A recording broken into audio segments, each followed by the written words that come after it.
എനിക്ക് കോളേജിൽ പോകുന്നതിന് മുന്നേ ആരും പറഞ്ഞു തരാത്തതും ഞാൻ അനുഭവത്തിൽ നിന്ന് പഠിച്ചതുമായ ചില കാര്യങ്ങൾ ഞാൻ നിങ്ങളുടെ അടുത്ത് ഷെയർ ചെയ്യട്ടെ. കോളേജ് കാലഘട്ടത്തിൽ ഒരുപാട് പേര് ഇങ്ങനെയുള്ള സാഹചര്യങ്ങളിൽ കൂടെ കടന്നു പോയിട്ടുണ്ടാവാം. അപ്പൊ ഒന്നാമത്, നിങ്ങൾക്ക് ആരെങ്കിലും എന്തെങ്കിലും നിങ്ങളോട് പ്രവർത്തിക്കുന്നത് കണ്ടിട്ട് അല്ലെങ്കിൽ നിങ്ങൾക്ക് എന്തെങ്കിലും ആശയക്കുഴപ്പം തോന്നുവാണെങ്കിൽ ആ വ്യക്തികളോട് നിങ്ങൾ ഡയറക്റ്റ് ആയിട്ട് സംസാരിച്ചത് ക്ലിയർ ചെയ്യാൻ നോക്കുക. അല്ലാതെ മറ്റാരെങ്കിലും നിങ്ങളുടെ അടുത്ത് വേറൊരു രീതി പറഞ്ഞു തരുമ്പോൾ അത് വേറൊരാളുടെ അടുത്ത് പോയി പറയാതെ അവരുടെ അടുത്ത് ചോദിച്ച് ക്ലിയർ ചെയ്യുക. ഓരോ കാര്യങ്ങളിലും എടുത്തു ചാടാതെ ആലോചിച്ച് തീരുമാനമെടുക്കുക.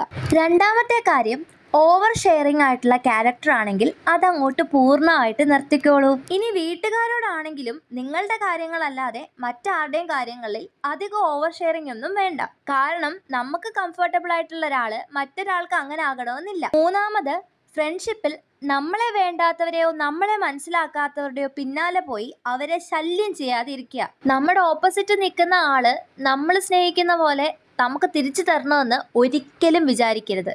അതുപോലെ ഒരാളുടെ കംഫർട്ട് സോണിലേക്ക് ഒരിക്കലും ഇടിച്ചു കയറി പോവാതിരിക്കുക. സീനിയേഴ്സ് ഒക്കെ പറഞ്ഞു തന്നിട്ടുള്ളൊരു കാര്യമാണ്, കോളേജ് ലൈഫിൽ ആദ്യം ഉണ്ടാവുന്ന പലരും അവസാനം വരെയും കാണാറില്ല, എന്നാൽ ആദ്യമില്ലാത്ത പലരും ചിലപ്പോൾ അവസാനം കൂടെ നിൽക്കുന്നു ഉണ്ടാവുന്ന. ഏറെക്കുറെ അതൊക്കെ സത്യവുമാണ്. ഇനിയിപ്പോൾ ആരും ഇല്ലെങ്കിലും നല്ല സ്ട്രോങ് ആയിട്ട് ഒറ്റയ്ക്ക് നിൽക്കാൻ പഠിക്കുക.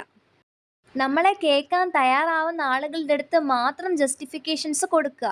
നാലാമത്, ആരും നമ്മളെ മുതലെടുക്കാൻ ഇടവരുത്തരുത്. അഞ്ചാമത്, നന്നായി എൻജോയ് ചെയ്തോ. കാരണം ഒരിക്കലും പോയ സമയങ്ങളൊന്നും തിരിച്ചു കിട്ടില്ല.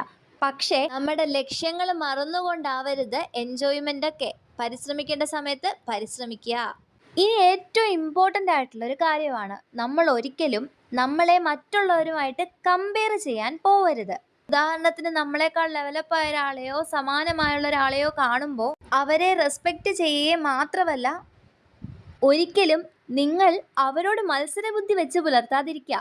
പകരം നിങ്ങൾ അവരെ റോൾ മോഡൽസ് ആക്കി എടുക്കുക.